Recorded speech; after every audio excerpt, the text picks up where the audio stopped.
All right, the market taking all this news in stride today, perhaps because everyone on Wall Street is watching the hearings instead of trading. I'm joined right now by our own Colin McShane, who's on the floor at NYSE, and Kingsview Asset Management CIO Scott Martin.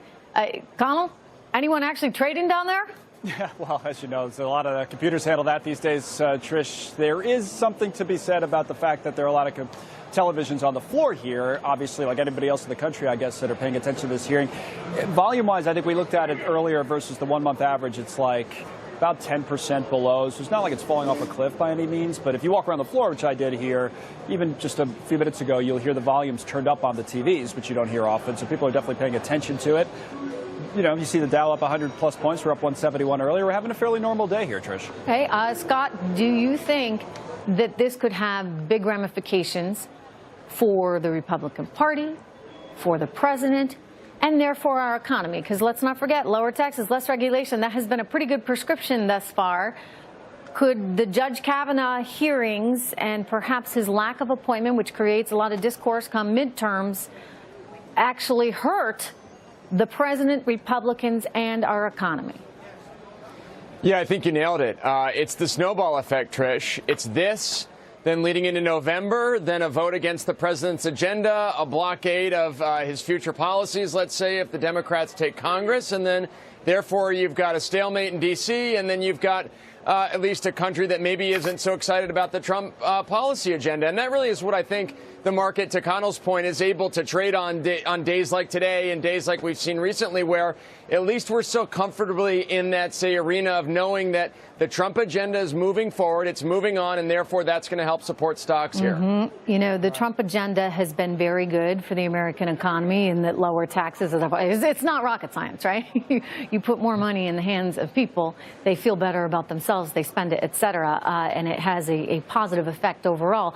So here's what our own Chris Wallace is saying right now. He thinks this is really bad news for the Republicans. Let me play the tape on this.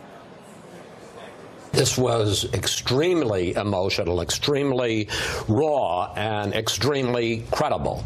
And nobody could listen to her deliver those words and talk about the assault and the impact it had had on his life, on her life, and not have your heart go out to her. This is a disaster for the Republicans.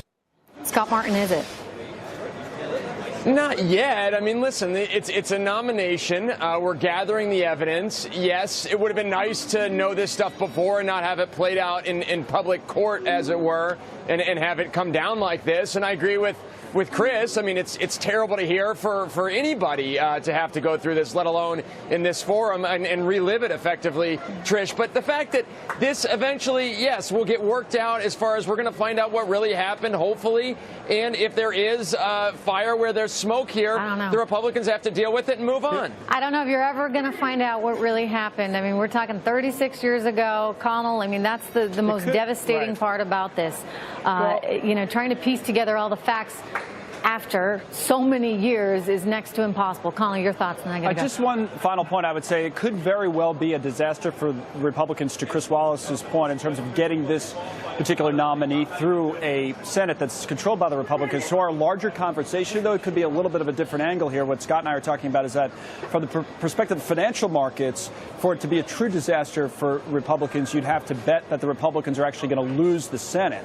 And coming into today, you know, people were betting on that as being like a 70% chance, say, that they change the Senate. So you'd need that dynamic to change in the larger picture for, I think, financial markets to become the story. Whereas Chris could be right in the near term in terms of this actual nominee, which is a little bit different. Bad politically, but not necessarily economically, because for it to be bad economically, you'd actually have to really shift policies and say, hey, we're going to hike taxes. And then we could be looking at a challenging marketplace. Anyway, thanks, guys. We're going to take a quick break.